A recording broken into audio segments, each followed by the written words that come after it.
ओम नमो भगवते वासुदेवाय।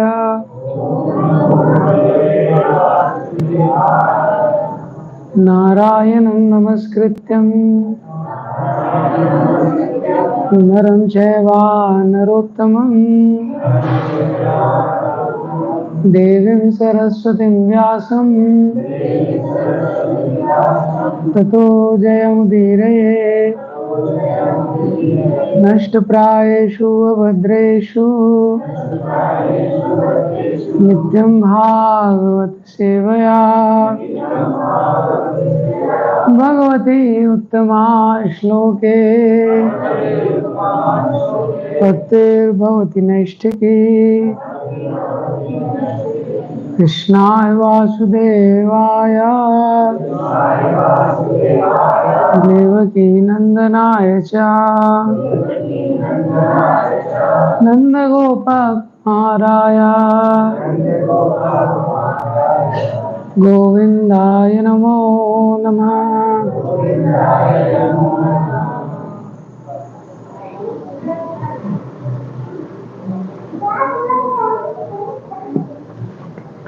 हरे कृष्ण।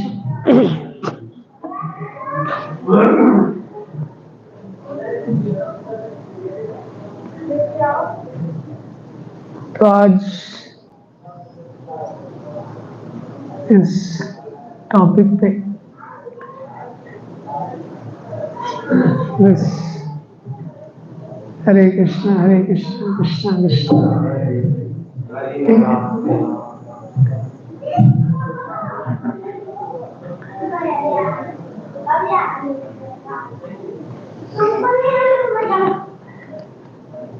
तो इस्कॉन संस्था में विशेषकर श्रील प्रभुपाद जी ने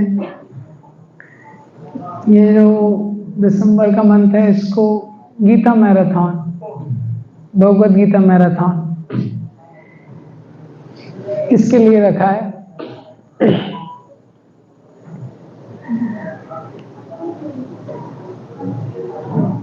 ये संसार में इतिहास में अगर हम स्टडी करेंगे तो जहाँ पे भी जो धर्म का प्रचार होता है वो धर्म के प्रचार में साहित्य का एक बहुत विशेष स्थान होता है। तो वो जो साहित्य है, इसलिए किसी भी रिलीजन को स्टडी करेंगे, अगर क्रिश्चियनिटी को अगर स्टडी करेंगे तो बाइबल का बहुत डिस्ट्रीब्यूशन होता है। तो जब रशिया में कम्युनिज्म फैला है तो वो भी लिटरेचर के माध्यम से लिटरेचर बहुत स्प्रेड हुआ है। और इंडिया को भी जितना ब्रिटिशर्स ने रूल किया है तो उसमें एक एजुकेशन, उनके लिटरेचर का बहुत बड़ा रोल है। तो प्रभुपाद जी ने श्रीमद् भागवतम में बताया, तद्वाग विसर्गो जनताद विप्लवो यस्मिन् प्रति श्लोकम अबद्धवत्यपि नामानि अनन्तस्य यशोऽङ्कितानि यत् शृण्वन्ति गायन्ति गृह्णन्ति अभीक्ष्णशः।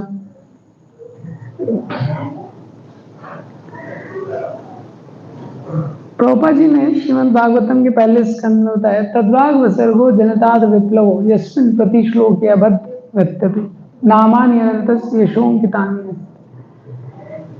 कि तद्वाग विसर्गो, ये जो आध्यात्मिक साहित्य है, आध्यात्मिक साहित्य में वो शक्ति है कि ये जो समाज है जो दिशा से भ्रमित है उसमें क्रांति लाने की शक्ति। तद्वाग विसर्गो जनताद विप्लवो, विप्लव मतलब वो क्रांति लाने की उसमें शक्ति है।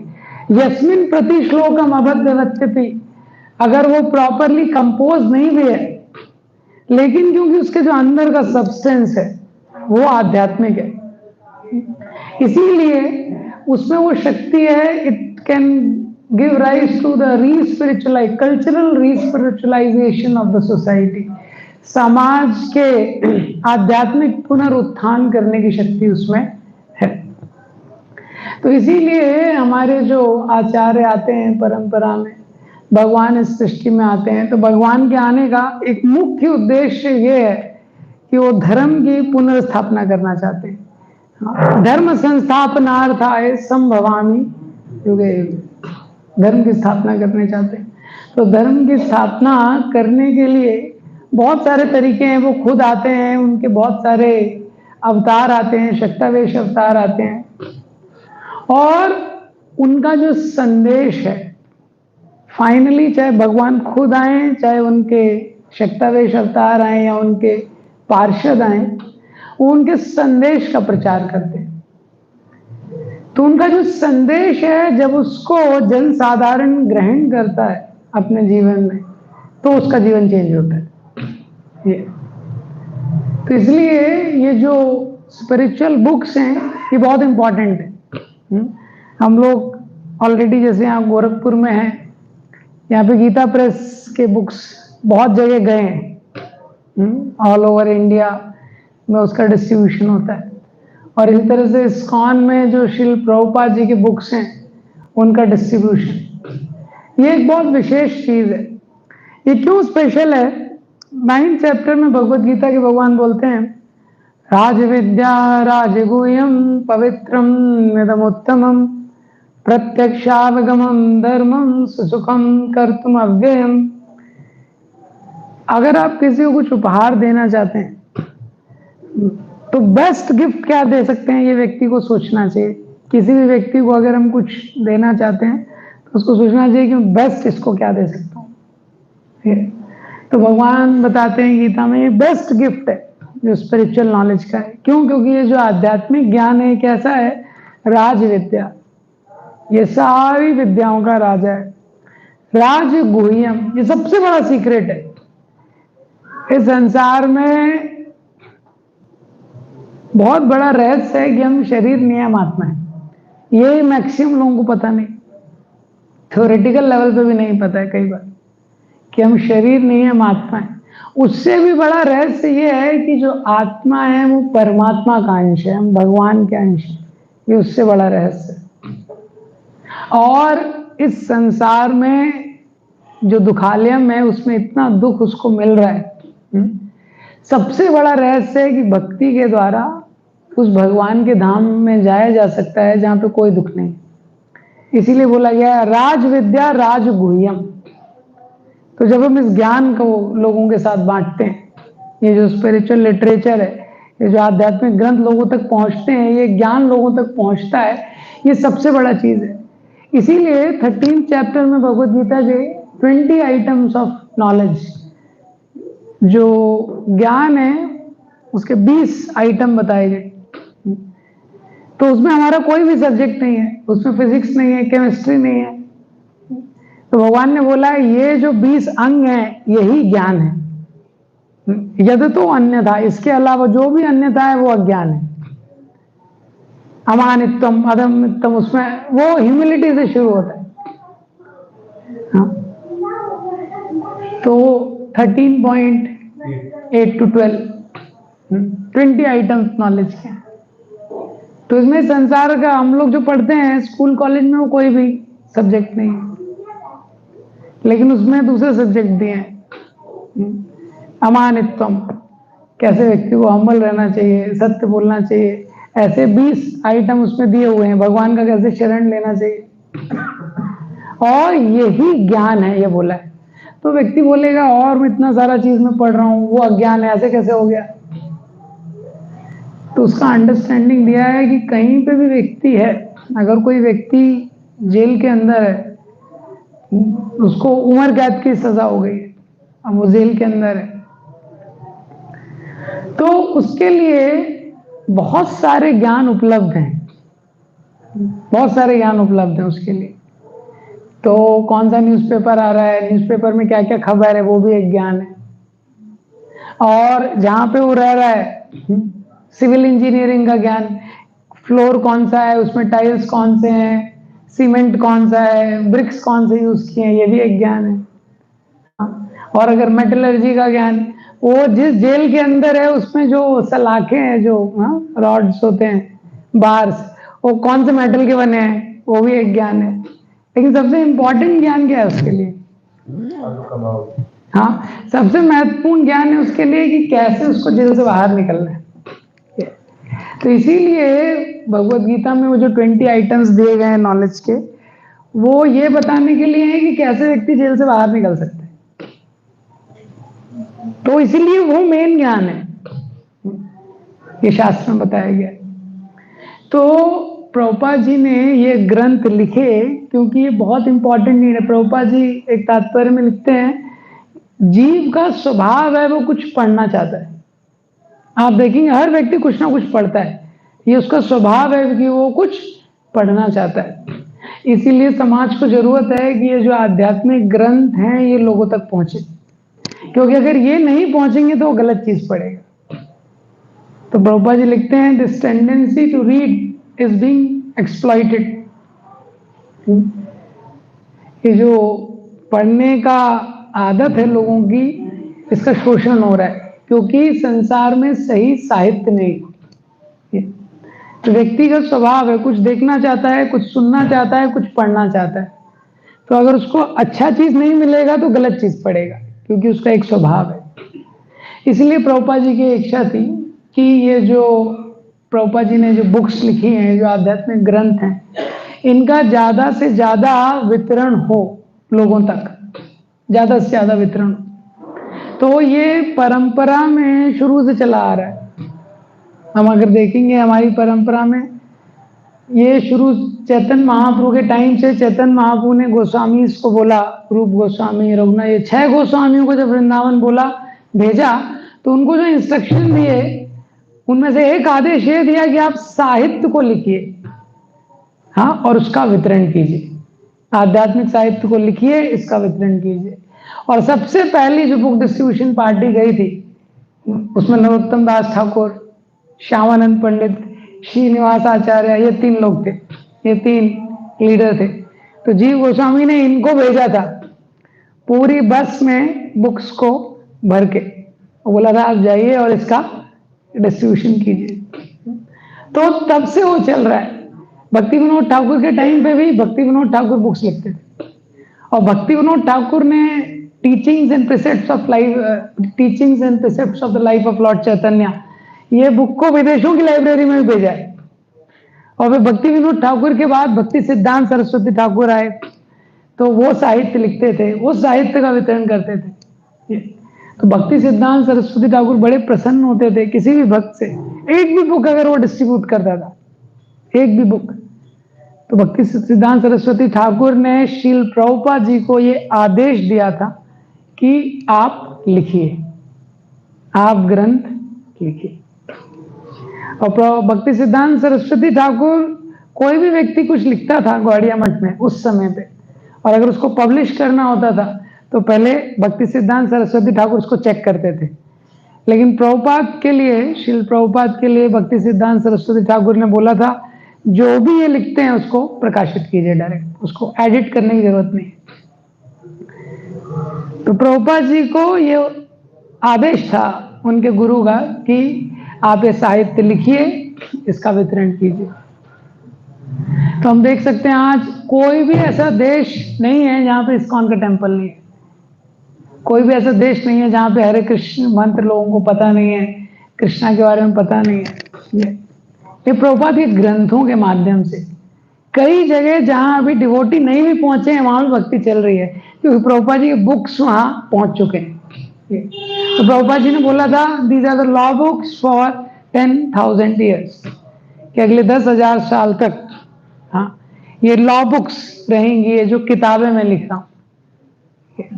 तो प्रभुपाद जी के बुक्स बहुत स्पेशल हैं। बहुत लोगों ने बुक्स लिखे हैं, लेकिन प्रभुपाद जी ने जब भगवत गीता की कमेंट्री लिखी उससे पहले भगवत गीता के ऊपर ऑलरेडी 5,000, अभी 5,500 से ज्यादा कमेंट्रीज भगवत गीता के ऊपर है।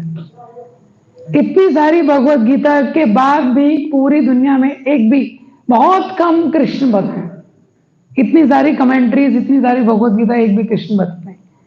जब प्रभुपाद जी की भगवत गीता का डिस्ट्रीब्यूशन हुआ है तो अभी कोई जगह बचा नहीं है जहां पे कृष्ण भक्त नहीं। तो ये जो बुक्स हैं ये बहुत स्पेशल हैं, जो श्रील प्रभुपाद की बुक्स हैं। इनकी जो ट्रांसफॉर्मेशनल पोटेंसी है वो बहुत ज्यादा है। प्रभुपाद जी से जब पूछा तो कई बार उन्होंने बोला कि कृष्ण ने मेरे को जब बोला आप जाइए और एक ग्रंथ लिखिए, तो एक ग्रंथ लिखने के लिए मैं आया हूं। और प्रभुपाद जी का कन्वर्सेशन है, जब रिपोर्टर्स उनसे पूछ रहे हैं कि ये किसने लिखे हैं, तो बोलते हैं कृष्ण ने लिखे हैं, मैंने नहीं लिखे। तो वापस से रिपोर्टर पूछते हैं इसका क्या मतलब है, प्रभुपाद जी बोलते हैं इसका मतलब यही है, ये कृष्ण ने लिखे हैं, मैंने नहीं लिखे। तो फिर पूछते हैं, तो बोलते हैं जैसे कोई ऑथर होता है, हाँ, तो ऑथर किसी पेन का उपयोग करके लिखता है, तो क्रेडिट किसको जाता है, पेन को जाता है कि ऑथर को जाता है? ऑथर को जाता है। ऐसे ही कृष्ण लेखक हैं और मैं केवल पेन की तरह मैंने वो लिखा है जो कृष्ण ने बोला है। इसीलिए शील प्रभुपाद खुद भी अपनी पुस्तकों को पढ़ते थे। कोई ऑथर जो बुक लिखता है खुद नहीं पढ़ता है। प्रभुपाद जी खुद भी अपनी किताबों को पढ़ते थे। तो उनके डिवोटीज ने उनसे पूछा आप खुद क्यों पढ़ते हैं, तो प्रभुपाद जी बोले कि ये बुक मैंने नहीं लिखी है, ये कृष्ण ने लिखे हैं। तो आज की दुनिया में जब हम देखते हैं कि लोगों को धर्म का बिल्कुल भी आइडिया नहीं, और धर्म के जो सिद्धांत हैं उनके पालन करने के बारे में कुछ भी उनको नॉलेज नहीं है, तो स्पिरिचुअल स्टारवेशन इस तरह का समाज है जहाँ आध्यात्मिक रूप से बहुत ही गंभीर स्थिति है लोगों की। ये तो आज की डेट में बहुत ज्यादा जरूरी है कि लोगों तक ये मैसेज पहुंचे। जैसे जब वॉर हुआ था, इराक में जब वॉर हुआ था 91 में, तो इतनी खराब वहां पे स्थिति हो गई थी, वहां पे लोगों के पास पानी पीने के लिए नहीं था, पानी भी पीने के लिए नहीं था कि क्लीन पानी उनको पीने के लिए मिल जाए। तो वहां पे जो बच्चे हैं वो भूख से मर रहे थे, प्यास से इतना तड़प रहे थे। हाँ, और जिस कंट्री ने कैप्चर किया था केवल उनके पास पानी के रिसोर्सेस थे। इसी तरह आज के समय में लोग, भगवत गीता में भगवान ने बोला है दुखालयम अशाश्वतम, संसार दुखों से भरा हुआ है, तो सब लोग इतने दुख में हैं और वो थ्रस्टी हैं, उनको प्यास है किसकी, कि कोई उनको आध्यात्मिक ज्ञान, आध्यात्मिक निर्देश, आध्यात्मिक दिशा उनको कहीं से प्राप्त हो। तो ये बहुत महत्वपूर्ण है कि हम लोग जो कृष्ण कॉन्शियस, कृष्ण भावनामृत में जो हम लोग आ गए, कि इसको बांटना। चैतन्य महाप्रभु ने बोला था कि हमारा आज्ञा गुरु वही तारे ही देश, जारे देखो तारे कहो कृष्ण उपदेश। कि कृष्ण भावनामृत में जब हम जुड़ते हैं तो यही दो काम हमारे लिए बहुत महत्वपूर्ण है। पहला खुद उसको स्वीकार करना और दूसरा दूसरों को बताना। भगवत गीता में भगवान बोलते हैं न तस्मान् मनुष्येषु कश्चिन् मे प्रिय कृत्तमा भवितनाचा में तस्माद अन्य प्रियतरो भुवि। कि संसार में कोई भी व्यक्ति मुझे उतना प्रिय नहीं है जो मेरे ज्ञान का प्रचार करता है। इतना प्रिय मेरे को कोई भी ना चा तस्मात् मनुष्येषु, कोई भी मनुष्य मुझे इतना प्रिय नहीं है, ना होगा, जो मेरे इस ज्ञान का प्रचार करता है। तो प्रभुपाद जी ने जब इस्कॉन का स्थापना किया, ये 4 प्रिंसिपल दिए हैं। क्या? Books are the basis, utility is the principle, purity is the force and preaching is the essence. कि प्रचार मतलब दूसरों को कृष्ण के बारे में बताना, यही हमारा उद्देश्य है। और दूसरों को हमको किस बेसिस पे बताना है? Books are the basis. हमको ये ग्रंथों के माध्यम से बताना है। तो प्रभुपाद जी ने ये ग्रंथ के वितरण पे बहुत बल दिया है। प्रभुपाद जी बोलते थे how many and how long, हम लोगों की क्षमता कितनी है, हम कितने लोगों से मिल सकते हैं, कितनों से बात कर सकते हैं, और हाउ लॉन्ग, कितने समय तक हम उसको प्रभावित कर सकते हैं। लेकिन अगर आप किसी को एक ग्रंथ दे देंगे, उसने अगर एक ग्रंथों को स्वीकार कर लिया तो जीवन भर के लिए उसका लाइफ चेंज हो जाएगा। इसीलिए प्रभुपाद जी ग्रंथ के वितरण, प्रभुपाद जी बोलते थे कि ये जो लिटरेचर्स हैं, ये जो ग्रंथ मैंने लिखे हैं, जितने लोगों को आप वितरित कर सकते हैं, जितनी भाषाओं में इसको पब्लिश कर सकते हैं, हाँ, जितना ज्यादा से ज्यादा इसका वितरण कर सकते हैं, उतनी मुझे प्रसन्नता होगी। और प्रभुपाद जी की अगर आप कोई भी बायोग्राफी पढ़ेंगे, उनकी जीवनी पढ़ेंगे, तो ये एक कॉमन चीज है जो प्रभुपाद जी को बहुत प्रसन्नता देती। जब उनको सुनते थे कि ये मेरे ग्रंथों का वितरण हो रहा है, तो प्रभुपाद जी इवन जब बीमार होते थे तो प्रभुपाद जी बोलते थे कि जब मैं सुनता हूं तो इट रिवाइव्स माय हेल्थ। तो बीमार होते थे उसमें भी उत्साहित हो जाते थे ग्रंथों के वितरण के बारे में सुन के। कोई भी नई बुक प्रभुपाद जी की पब्लिश होती थी नई भाषा में, तो उसको सुन के प्रभुपाद जी बड़े उत्साहित हो जाते थे। तो प्रभुपाद जी ने ये जो ग्रंथ लिखे हैं, देखिए इसके लिए ये एक ऐसी चीज है जिसके लिए प्रभुपाद जी ने सबसे ज्यादा मेहनत किया है। तो हर व्यक्ति को जो सोना बड़ा प्रिय रहता है, वो टाइम से सोता है। अगर रात में लेट हो गया तो दिन में कवर करता है वो, ये ठीक है। जब में भी कवर करते हैं, कुछ हम लोग क्लास में भी कवर करते हैं। सोना उसको बड़ा प्रिय रहता है। प्रभुपाद जी रात में 12 बजे उठ के, 12:30 बजे उठ के, रात की नींद को त्याग करके उन्होंने ग्रंथ लिखे। तो आप सोचिए, संसार में कोई भी व्यक्ति उसको जो बहुत प्रिय है या कोई बहुत महत्वपूर्ण चीज है, उसी के लिए नींद का त्याग करता है। जब माँ होती है, उसके छोटे एकदम शिशु रहता है, बच्चा छोटा रहता है एकदम, तो उसके लिए उसको रात की नींद का त्याग करना पड़ता है। कोई विद्यार्थी है, बहुत गंभीरता पूर्वक किसी परीक्षा की तैयारी कर रहा है, तो एकदम परीक्षा के पहले उसको नींद का त्याग करना पड़ता है। और लोगों को पैसा बहुत प्रिय है, तो उसके लिए नाइट शिफ्ट करते हैं। वो नाइट शिफ्ट प्रभुपाद जी ने बुक्स को लिखने के लिए किया है, ये बुक्स को लिखने के लिए। तो रात में 12 12:30 बजे उठ के प्रभुपाद जी एक ग्रंथ लिखते थे। तो ये जो ग्रंथ जब हम पढ़ते हैं, इनका वितरण के बुक्स क्या है, इस्कॉन में जो डिवोटीज हैं उनके लिए भी हैं, और जो नए लोग हैं उनके लिए भी हैं। तो जब डिवोटीज ये बुक्स को लेते हैं और पढ़ते हैं, तो डिवोटीज बिकम बेटर डिवोटीज, हम बेहतर भक्त बनते हैं। और नए लोगों को जब आप देते हैं तो वो भक्ति में आते हैं।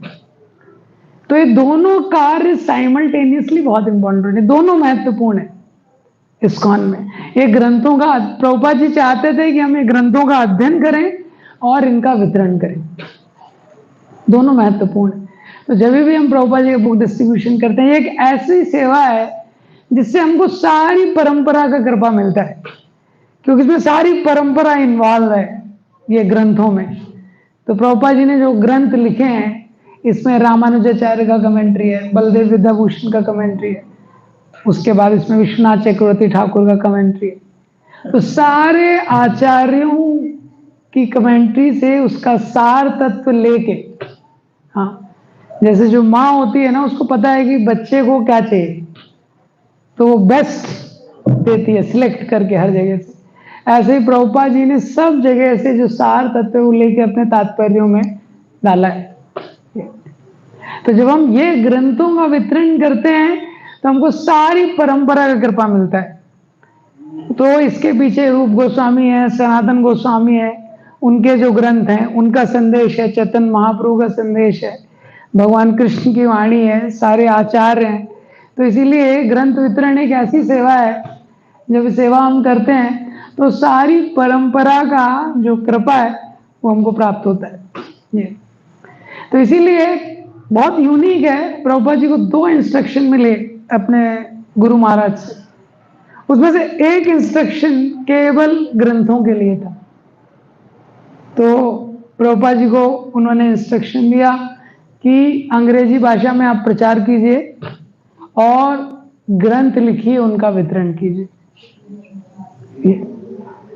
तो इस 2 इंस्ट्रक्शंस के लिए प्रभुपाद जी ने अपना पूरा लाइफ दे दिया। और इतने प्रभुपाद जी के जो ग्रंथ हैं, इतने लैंग्वेजेस में, इतनी भाषाओं में उनका भाषांतरण हुआ है। और इंडिया के बाहर आप किसी भी पाश्चात्य देशों में देखेंगे, भारत में भी बहुत सारे ऐसे लोग हैं जो ग्रंथों के माध्यम से कनेक्ट होते हैं भगवान से, लेकिन पाश्चात्य देशों में तो 95% से ज्यादा। किसी भी आप पाश्चात्य देश के, अमेरिका, यूरोप, कोई भी आप व्यक्ति को पकड़ लीजिए, उसे पूछिए आप भक्ति में कैसे आए, तो आपको बुक का नाम बताएगा, कौन सा बुक पढ़ के आया वो। तो सब लोग ग्रंथों के ही माध्यम से आए। तो ये जो प्रभुपाद जी के ग्रंथ हैं, ये बहुत विशेष ग्रंथ है, ये साधारण ग्रंथ नहीं है। क्योंकि इतने सारे ग्रंथ हुए, लेकिन लोग भक्ति मार्ग में नहीं जुड़े, लोगों ने हरे कृष्ण मंत्र जपना शुरू नहीं किया, लोगों को ये समझ में नहीं आया कि कृष्ण भगवान ही सर्वश्रेष्ठ है। तो इसलिए जो प्रभुपाद जी के ग्रंथ हैं ये बहुत विशेष है। तो ये ग्रंथों के माध्यम से प्रभुपाद जी बोलते थे ये जो बुक डिस्ट्रीब्यूशन है, हाँ, इससे मुझे शक्ति मिलती है। प्रभुपाद जी बोलते थे कि ये जो बुक डिस्ट्रीब्यूशन है, ये बुक डिस्ट्रीब्यूशन करने से बाकी सारी चीजें अपने आप हो जाएंगी। अगर हम ग्रंथों का वितरण अच्छे से करेंगे, इससे भक्त बनेंगे, इससे मंदिर बनेंगे, इससे कम्युनिटी स्टैब्लिश हुई है, और इस्कॉन में इसका इतिहास है। तो प्रभुपाद जी बहुत कृतज्ञ थे, कोई भी अगर उनको इस चीज में मदद करता था। प्रभुपाद जी के बहुत सारे लेटर्स हैं, प्रभुपाद जी प्रार्थना कर रहे हैं कि कृपया ये ग्रंथों का वितरण कीजिए, कृपया ये जो मैंने ग्रंथ लिखे हैं इसका आप वितरण कीजिए। आप देखेंगे जिसने भी ग्रंथों के पब्लिकेशन में वितरण में मदद की है, प्रभुपाद जी उसके बहुत ज्यादा कृतज्ञ थे। तो टीचिंग्स ऑफ लॉर्ड चैतन्य, चैतन्य महाप्रभु की शिक्षा, ये एक छोटी बुक है। इसका अगर आप पढ़ेंगे प्रीफेस तो उसमें जयानंद प्रभु का नाम है, क्योंकि उसको पब्लिश करने के लिए जयानंद प्रभु ने डोनेशन दिया था। और अगर आप कृष्णा बुक पढ़ेंगे तो कृष्णा बुक के प्रीफेस में जॉर्ज हैरिसन का नाम है, क्योंकि जॉर्ज हैरिसन ने उसको पब्लिश करने के लिए वो दिया था। तो प्रभुपाद जी बड़े कृतज्ञ थे, कोई भी अगर उनको ग्रंथ के पब्लिकेशन में मदद करता था। यहां तक कि जब प्रभुपाद जी वृंदावन में थे अपने अंतिम समय में, और उन्होंने लगभग खाना पीना सब बंद कर दिया था, सब कुछ, तभी भी उनको जब कोई बताता था कि ये ग्रंथ आपका, ये किताब इस भाषा में पब्लिश हुई है, तो उसे बहुत खुश हो जाते थे प्रभुपाद जी। तो प्रभुपाद जी ने विदेशों में आप देखेंगे बहुत सारे ऐसे स्टोरीज हैं कैसे बुक डिस्ट्रीब्यूशन से डिवोटीज बने, बहुत सारे अनलिमिटेड इसके स्टोरीज हैं प्रभुपाद जी के बुक्स के। तो ब्राजील में एक बार, ब्राजील से एक व्यक्ति ने प्रभुपाद जी को एक लेटर लिखा, तो उसने प्रभुपाद जी का एक बुक पढ़ा था, छोटा सा बुक। उसने प्रभुपाद जी को लेटर लिखा कि कृपया करके आप ब्राजील में प्रचार कीजिए, मुझे आपका बुक प्राप्त हुआ है। तो हृदयानंद स्वामी उस समय वेस्ट अमेरिका के जीवीसी थे, तो उनको प्रभुपाद जी ने बुलाया और वो एड्रेस दिया कि देखो ये ब्राजील से आया है, आप वहां देखो प्रचार करने के लिए। और कई साल, 2-3 साल बाद, 3-4 साल बाद हृदयानंद महाराज फाइनली फिर ब्राजील में गए। जब वहां पे गए वो, और वहां पे एक छोटा सा सेंटर था, वहां पे गए, फिर वो एक व्यक्ति उनसे मिलने आया, डिवोटी से मिले, उसको जस्ट उन्होंने दिखाया कि मैं यहाँ पे पहली बार आया हूं, ये एड्रेस प्रभुपाद जी ने मुझे दिया था, आप जानते हैं क्या लोकेशन कौन सी है? तो एकदम शॉक हो गया वो डिवोटी, एकदम से अचंभित हो गया। क्यों? क्योंकि उसी के घर का एड्रेस था वो उसके छोटे भाई ने लिखा था वो लेटर उस समय प्रभुपाद जी को। और आज वो धन्वंतरी स्वामी, इस्कॉन में सन्यासी है। ये ऐसे बहुत स्टोरीज हैं। ऐसी एक बार दैवी शक्ति माता जी हैं, बहुत फेमस बुक डिस्ट्रीब्यूटर है, तो एक जगह बुक डिस्ट्रीब्यूट कर रहे थे। तो जब बुक डिस्ट्रीब्यूशन कर रहे थे तो एक व्यक्ति को उन्होंने बुक दिखाई, वो देखने लगा। तो माता जी ने उसको 1 बुक, 2 बुक, 3 बुक, ऐसा करके पूरा जिनका उतना बुक का सेट था उसको दे दिया। तो उसके हाथ में ऐसा पूरा बुक आ गया। अब उसको समझ नहीं आया, और वेस्ट में बुक डिस्ट्रीब्यूशन कैसे करते हैं, और बुक्स दे देते हैं, उसके बाद डोनेशन बोलते हैं, आप डोनेशन दीजिए, ऐसा प्राइस नहीं बोलते। इंडिया में इसको अप्लाई नहीं किया जा सकता है। तो वेस्ट में बुक्स दे देते हैं, फिर डोनेशन। तो वो व्यक्ति के पूरा बुक्स ऊपर से नीचे तक। तो माता जी ने बोला डोनेशन, तो उसने बोला मैं वॉलेट कैसे निकालूंगा अपना, है तो सब आपने बुक्स दे दिया। माता जी ने बोला है कहाँ आपका पर्स, मैं निकालती हूँ। तो माता जी ने पर्स निकाला, पूरे पैसे निकाल लिए उनके जितने पर्स में थे।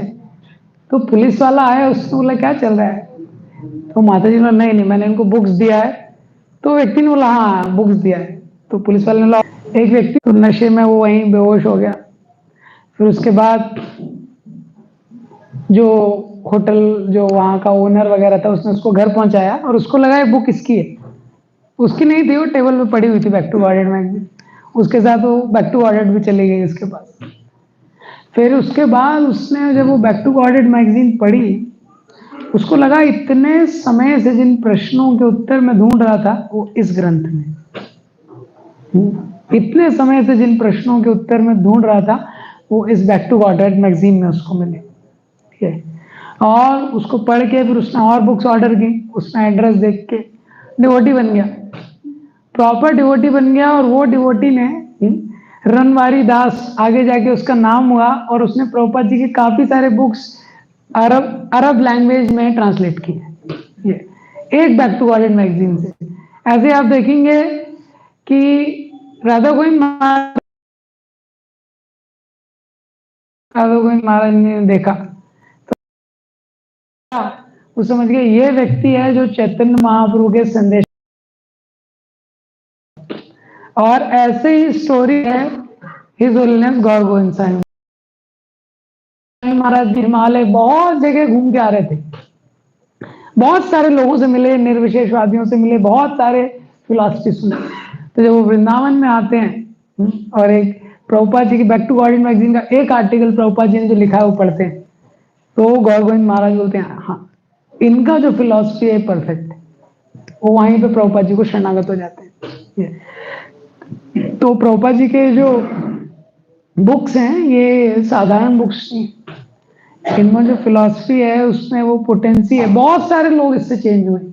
ये तो जर्मनी में जब बुक डिस्ट्रीब्यूशन हुआ, एक डिवोटी जिसने बुक डिस्ट्रीब्यूशन पहला, उसने हर जितने भी पाश्चात्य देश हैं हर किसी के इतिहास के पीछे कोई किताब है, हर किसी के इतिहास के पीछे उसने कोई ना कोई किताब ली है उसी से। रशिया में, पूरा रशिया का प्रीचिंग कैसे स्टार्ट हुआ है, प्रभुपाद जी के बुक्स को जेरोक्स करके स्टार्ट हुआ है। रशिया में स्मगल करके भक्ति तीर्थ महाराज बुक ले जाते थे और निरंजन स्वामी महाराज बुक ले जाते थे, और फिर वो जो बुक्स होती थी उसको ऑल्टर में रखा जाता था और वो बुक्स को दूसरा व्यक्ति लिखता था, फिर वो जो लिखी हुई बुक होती थी उसका जेरोक्स किया जाता था। तो प्रभुपाद जी की बुक्स को जेरोक्स करके वहां पे डिस्ट्रीब्यूट करते थे। तो पूरा प्रीचिंग वो बुक्स के माध्यम से हुआ है। आज रशिया में हजारों हजारों डिवोटी है जो हरे कृष्ण महामंत्र का जप कर रहे हैं। तो इस तरह से ये जो प्रभुपाद जी ने ये जो बुक्स लिखी हैं, ये प्रभुपाद जी की बुक्स का बहुत ज्यादा पोटेंशियल है। और जब भी हम किसी को बुक्स देते हैं तो सबसे पहले हमको ये पता होना चाहिए कि कभी ना कभी ये काम करेंगे, और जरूरी नहीं है व्यक्ति उसी दिन पढ़ेगा। बहुत सारी ऐसी स्टोरीज हैं, किसी के घर में बुक गया और उसने नहीं पढ़ा, उसके बाद उसके बेटे ने पढ़ा, उसके ग्रैंडसन ने पढ़ा। प्रभुपाद जी बोलते थे टाइम बॉम्ब की तरह, जैसे टाइम बॉम्ब होता है उसमें टाइम लगा रहता है, एक टाइम आएगा उसमें वो ब्लास्ट होगा, क्योंकि ये सब्सटेंस इसमें है। प्रभुपाद जी बोलते थे ग्रंथों को मैंने इस प्रकार से लिखा है, ये जो ग्रंथ हैं, इसलिए प्रभुपाद जी बोलते थे, प्रभुपाद जी ने अपने एक शिष्य से एक बार पूछा, रीड माई बुक्स, क्या आप मेरी बुक्स पढ़ते हैं? Do you study my books, क्या आप मेरी बुक का अध्ययन करते हैं? तो उसने उत्तर दिया, yes Prabhupada I read your books, हाँ मैं आपकी बुक पढ़ता हूँ। प्रभुपाद जी ने वापस पूछा, क्या आप मेरे ग्रंथों का अध्ययन करते हैं? उसने बोला हाँ मैं आपके ग्रंथों को पढ़ता हूँ। वापस से गंभीर होकर प्रभुपाद जी ने बोला, क्या आप मेरे ग्रंथों का अध्ययन करते हैं? तो उसको समझ नहीं आया। तो प्रभुपाद जी ने बोला, मैं चाहता हूं इसको केवल पढ़िए मत नॉवल की तरह, इसका अध्ययन कीजिए, क्योंकि ये ग्रंथ मैंने ऐसे लिखे हैं वर्ड बाय वर्ड। तो प्रभुपाद जी बोलते एक पेज भी कोई पढ़ेगा उसका लाइफ चेंज हो जाएगा। फिर प्रभुपाद जी बोलते एक सेंटेंस भी, ऐसे में लिखा एक सेंटेंस भी कोई पढ़ेगा उसका लाइफ चेंज हो जाएगा। फिर प्रभुपाद जी रुकते हैं और फिर बोलते हैं एक वर्ड भी, एक वर्ड मेरी बुक्स का कोई पढ़ेगा तो उसका लाइफ चेंज हो जाएगा। और ये होता है, आप देखेंगे कई बार जो किसी को भी आप बुक्स देंगे, कॉलेज में भी हम लोग बुक डिस्ट्रीब्यूशन के लिए जाते हैं, तो बुक डिस्ट्रीब्यूशन के लिए कभी भी हम लोग जाते हैं तो कभी हताश नहीं होना चाहिए। क्योंकि कोई भी ये जो ग्रंथों को दर्शन कर रहा है उसका हृदय शुद्ध हो रहा है।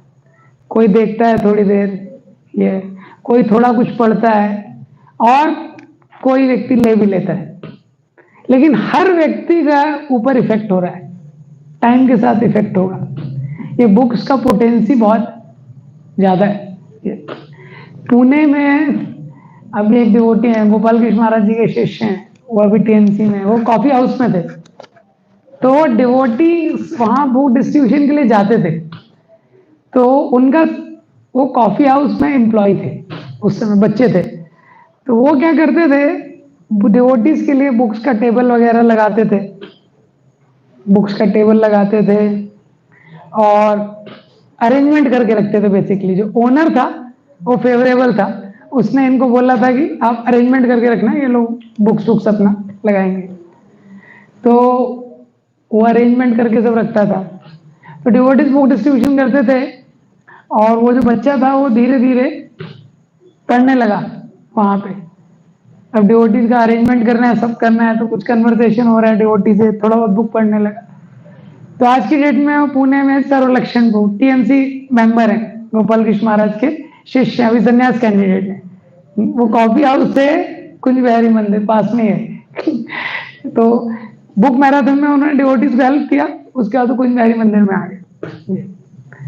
तो ये सारे जो स्टोरीज हैं, इससे देखिए हमको ये पता रहना चाहिए कि ये जो बुक डिस्ट्रीब्यूशन का एक्टिव, प्रभुपाद जी ने इस्कॉन में स्पेसिफिकली 1 महीना मिनिमम, हालांकि चैतन्य महाप्रभु ने बोला है कि ये हम सबका जिम्मेदारी है कि ये जो ज्ञान है हम दूसरों में वितरण करें, लेकिन फिर भी बहुत सारी जिम्मेदारियां हैं। तो अगर व्यक्ति रोज नहीं कर सकता, साल के 365 दिन नहीं कर सकता, तो एटलीस्ट ये एक महीना ग्रंथों के वितरण के लिए, स्पेसिफिकली सारे टेम्पल्स के लिए, केवल बुक डिस्ट्रीब्यूशन, ये बुक डिस्ट्रीब्यूशन मैराथन के लिए। ऐसे बहुत सारे डिवोटीज हैं जो साल भर भी करते हैं, ऐसे भी डिवोटीज हैं जो रोज जाते हैं। हाँ, एक डिवोटी है अयोध्यापति प्रभु करके, साल में 4 दिन छोड़ के रोज बुक डिस्ट्रीब्यूशन के लिए जाते हैं, जन्माष्टमी, राधाष्टमी, गौर पूर्णिमा और प्रभुपाद अफिशिएंस ये 4 दिन छोड़ के हर दिन बुक डिस्ट्रीब्यूशन के लिए जाते हैं। और इस्कॉन में छोटे बड़ा हर कोई व्यक्ति बुक डिस्ट्रीब्यूशन में पार्टिसिपेट करता है। ये एक ऐसी एक्टिविटी है जो सबको करने का मौका मिलता है। तो जब हम ग्रंथ लेके जा रहे हैं, ये ग्रंथ कोई साधारण ग्रंथ नहीं है। प्रभुपाद जी जब यहाँ से पाश्चात्य देशों के लिए जा रहे थे, तो कब वो गए, जब भागवतम का पहला स्कंद जो है वो रेडी हो गया। तो जब वो जा रहे थे तो सबसे ज्यादा लगेज, जब भी आप कहीं जाते हैं तो कोई महत्वपूर्ण चीज है वही, उसको ही आप लेके जाते हैं। जब भी हम कहीं दूर जा रहे हैं तो लगेज का मैनेजमेंट बहुत इंपॉर्टेंट रहता है। आप देखते हैं क्या रखना है, क्या निकालना है, क्या रखना है, क्या निकालना है, लगेज ज्यादा ना हो जाए। तो प्रभुपाद जी जब यहाँ से अमेरिका गए, सबसे ज्यादा लगेज भागवतम का था। उनके खुद के बिलोंगिंग्स, खुद का लगेज इतना नहीं था। प्रभुपाद जी ने बोला था श्रीमद् भागवतम जा रहा है और इसके साथ में जा रहा हूं, ये क्योंकि यही परिवर्तन करने वाला है, ये प्रीचिंग करने वाला है। सुनवतामि कथा कृष्णा पुण्य श्रवण कीर्तनम हृदयंतस्थो ये वज्राणी विधुनोति सुहृत्सताम। तो प्रभुपाद जी का एक कन्विक्शन था कि अगर लोग इसको सुनेंगे, ये जो भागवतम का, धीर हैया सुने यदि काने बार बार। तो प्रभुपाद जी जो कविता लिखते हैं, मार्के ने भागवत धर्म उसमें लिखते हैं, धीर हैया सुने यदि, अगर धैर्य के साथ अगर कोई व्यक्ति ये भागवतम के संदेश को सुने यदि कान बार बार सुनेगा, तो निश्चित रूप से उसके हृदय का परिवर्तन होगा। हाँ, तो प्रभुपाद जी का विश्वास था इन ग्रंथों पे कि ये ग्रंथों को जब लोग एक्सेप्ट करेंगे, और प्रभुपाद जी ने बुक डिस्ट्रीब्यूशन स्टार्ट कर दिया वहीं से। तो जो जिस शिप में जा रहे थे उस कैप्टन को ही प्रभुपाद जी ने पहला भागवतम दे दिया। तो ये जो ग्रंथ हैं, इसके लिए प्रभुपाद जी ने सबसे ज्यादा प्रयास किया। जब प्रभुपाद जी भारत में थे, बुक को लिखना, उसको पब्लिश करना, उसको एडिट करना, उसके लिए स्पॉन्सरशिप ढूंढना, ये 2 बार प्रभुपाद जी को सनस्ट्रोक हुआ जिसमें प्रभुपाद जी बेहोश होकर गिर गए थे। तो कई बार प्रभुपाद जी ने अपना भोजन के ऊपर कहीं ब्रेकफास्ट छोड़ दिया, कहीं रिक्शे के लिए पैसे नहीं है तो कई किलोमीटर तक पैदल जा रहे हैं। तो बहुत त्याग करके प्रभुपाद जी ने इन ग्रंथों को इनका प्रकाशन किया है और प्रभुपाद जी चाहते थे कि हम इनका वितरण करें, हम इसका अध्ययन करें और इसका वितरण करें। तो पहले के समय में गुरुकुल में ये सिद्धांत होता है, हाँ, कि ब्रह्मचारी गुरुकुले वसंतांते गुरु रितम। जब भी हम कोई शिक्षा लेते हैं, हम सब के ऊपर श्रील प्रभुपाद जी का एक ऋण है।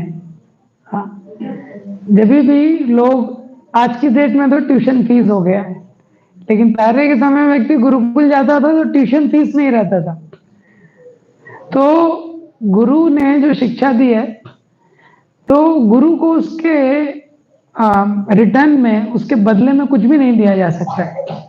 जो आध्यात्मिक शिक्षा हमको प्राप्त हुई है, हाँ, उसके बदले में हम कुछ भी नहीं दे सकते हैं। जो प्रभुपाद जी ने हमारे लिए किया है कि जन्मे जन्मे प्रभु से, गुरु पूजा में हम गाते हैं, हाँ, कि दिव्य दान दिव्य ज्ञान हृदय प्रकाशित हो।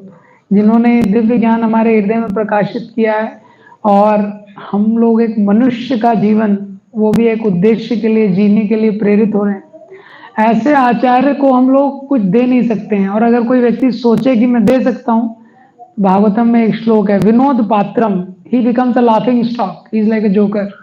वो कभी नहीं दे सकते हम वापस, लेकिन फिर भी हमको प्रयास करना चाहिए। हम लोग ऋणी हैं श्रील प्रभुपाद के, जिन्होंने इतना त्याग करके अपने जीवन की वयोवृद्ध अवस्था में इतनी बीमारियों के साथ, इतने संघर्ष के साथ इस्कॉन एक्सपैंड हो रहा था, वो सारी चीजों के साथ, पूरे इस्कॉन का निर्देशन करने के साथ, इतने सारे भक्तों को गाइड करने के साथ ये ग्रंथ वो लिखते रहे अंत समय तक। प्रभुपाद जी का, जब प्रभुपाद जी यहाँ से भगवत धाम गए हैं, वो वीडियो भी है, प्रभुपाद जी ट्रांसलेट कर रहे हैं, अंत समय तक उन्होंने भक्ति वेदांत परपोर्ट दिए। तो ये हमारा जिम्मेदारी है कि एटलीस्ट अपनी तरफ से हम जितना प्रयास कर सकते हैं, हाँ, प्रभुपाद जी के इन ग्रंथों का वितरण करने के लिए इस महीने में ये। और जो भी आप ग्रंथ किसी को दे रहे हैं, ये मान के चलिए जिसको भी आप ग्रंथ दे रहे हैं, आप एक एक, जैसे महाराज आज लेक्चर में बता रहे थे, we are saving the souls. Each book, Prabhupada ji का ग्रंथ किसके पास भी जा रहा है, आज ना कल उसके जीवन में वो काम करेगा। हाँ, महाराष्ट्र का ये बहुत फेमस एक स्टोरी है, एक वारकरी फैमिली रहती है महाराष्ट्र में, वो वहां पे ज्ञानेश्वर की पूजा करते रहते हैं वो लोग, ज्ञानेश्वर संत जो है। तो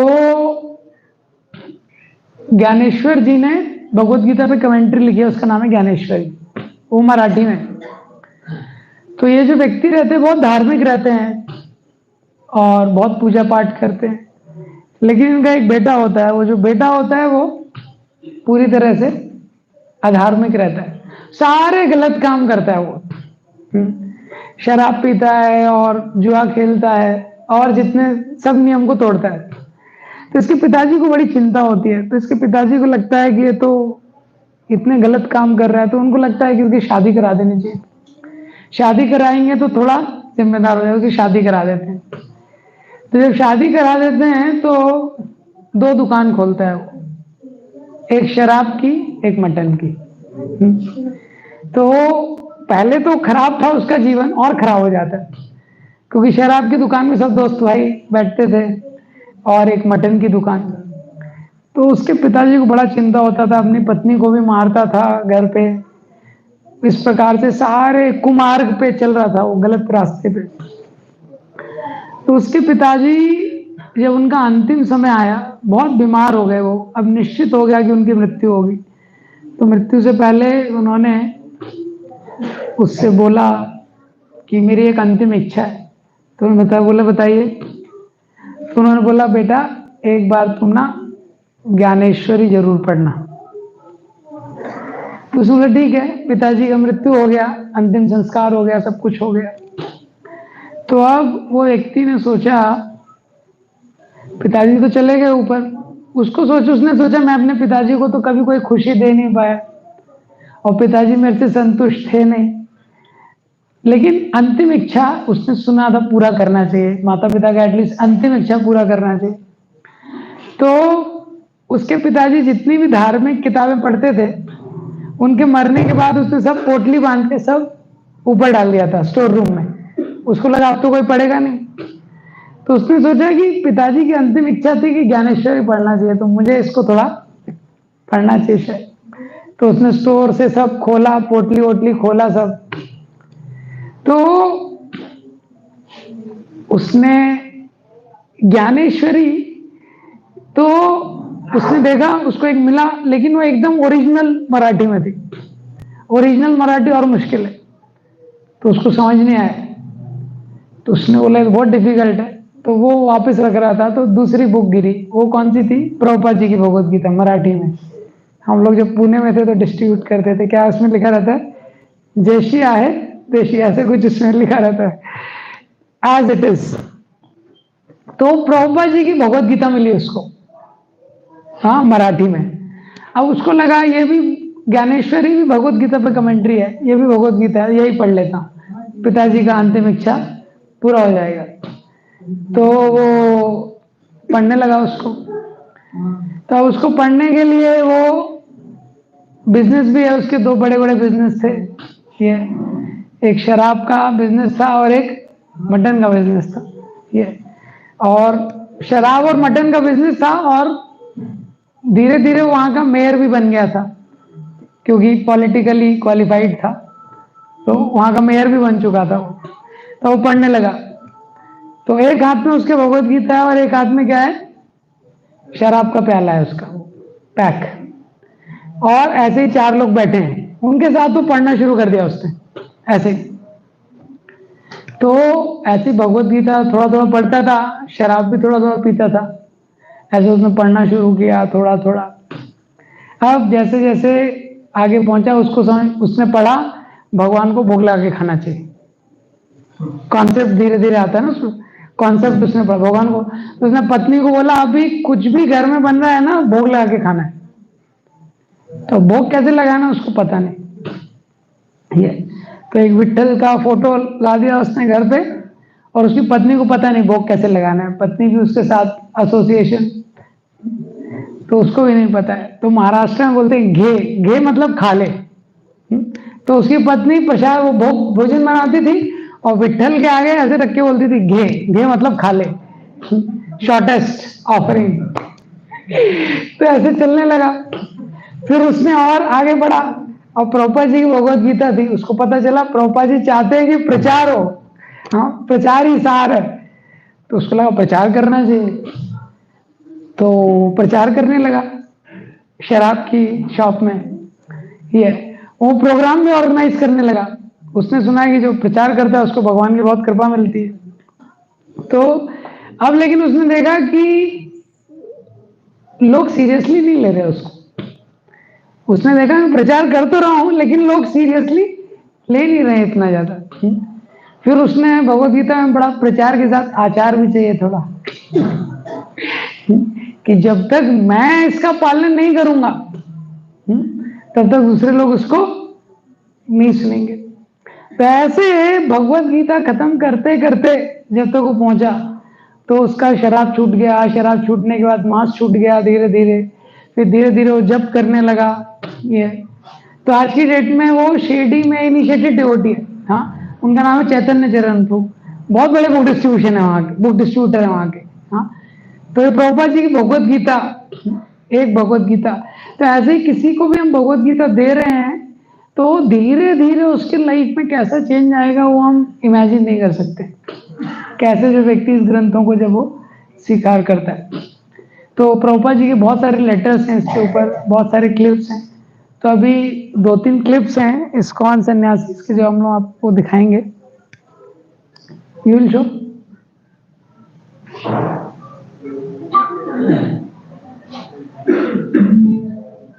हाँ, पहला प्रभुपाद वाला शो कीजिए पहला।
नहीं आ रहा।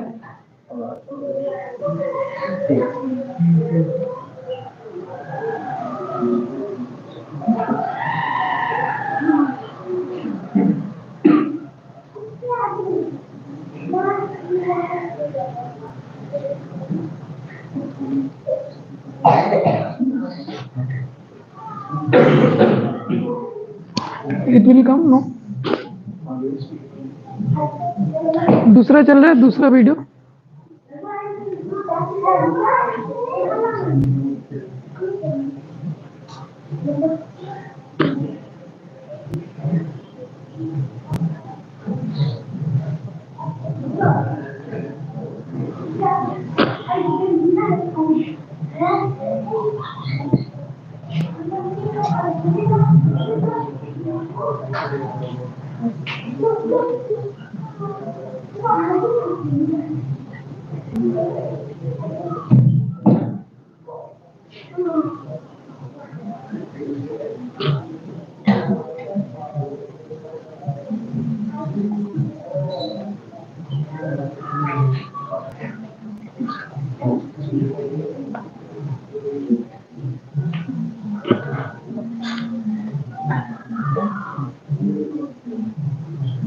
Okay, let it be. हाँ,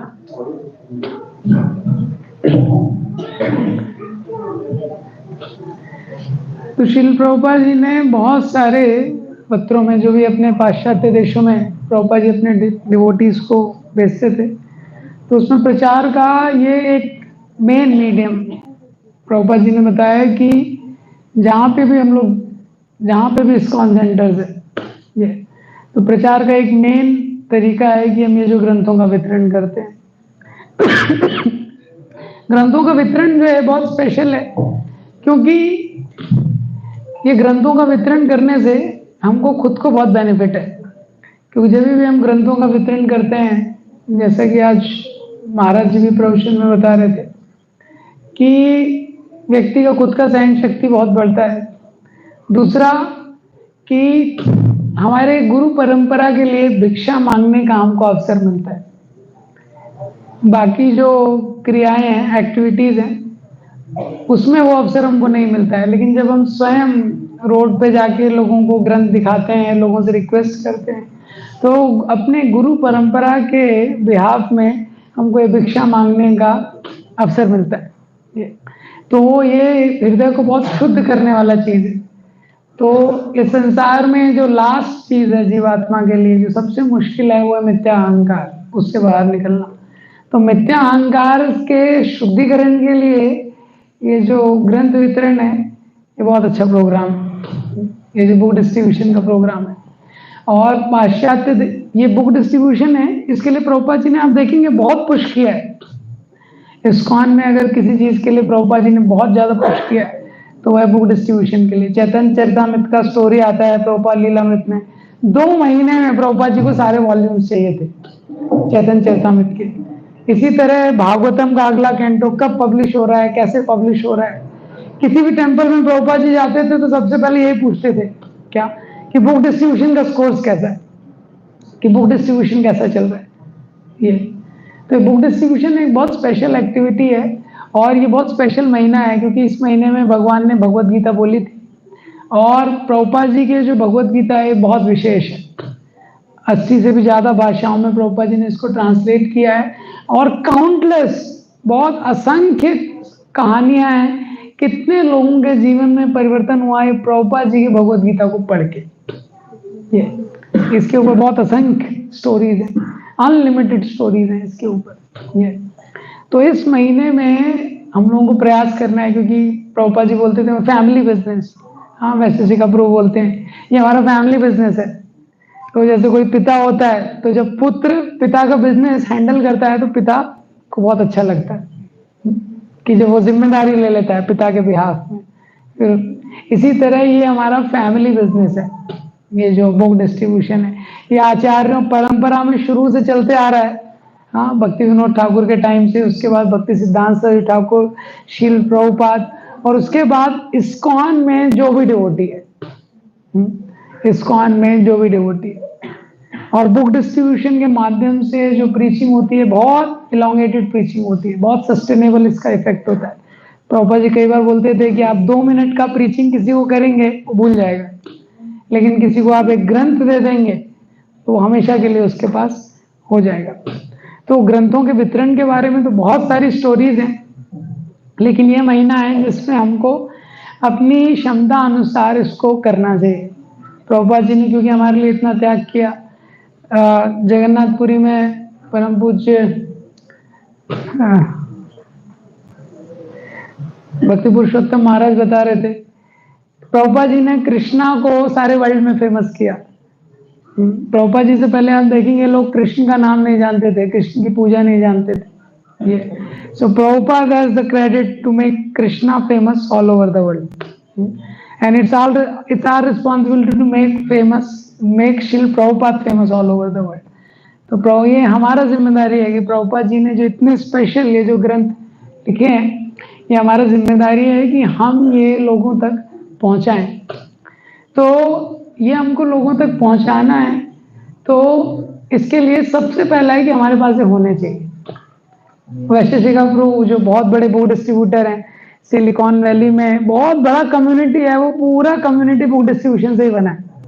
इसी तरह आप तिरुपति का टेम्पल देखेंगे, बहुत सुंदर टेम्पल है जो तिरुपति है, वो इस्कॉन टेम्पल है, जस्ट नीचे ही है, उसके छत से वो हिल्स दिखते हैं, तिरुमला हिल्स, तो वो भी बुक डिस्ट्रीब्यूशन से बना है।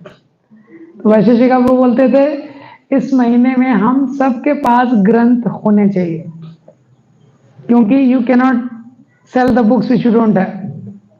जब ग्रंथ नहीं है तो आप नहीं दे सकते किसी को। तो सबसे पहले तो हमको ग्रंथ रखना है। प्रभुपाद जी के बुक्स को आप लोग टेम्पल से ले सकते हैं। हाँ, सबके बैग में कुछ ना कुछ ग्रंथ रहने चाहिए। ये वैसे बहुत विशेष है, हम लोगों को अभी नहीं भी समझ में आएगा, लेकिन हम आचार्यों के माध्यम से समझ सकते हैं। कोई भी चीज कितनी विशेष है हम अपने दृष्टिकोण से उसको ज्यादा नहीं समझ सकते, लेकिन जिसपे महाजनों ये गदा सपंता, जो महान लोग जिस चीज पे जोर देते हैं तो उनकी वाणी से हम उसको ग्रहण करते हैं। जैसे कलयुग में हरिनाम है, हरिनाम से लोगों का उद्धार होने वाला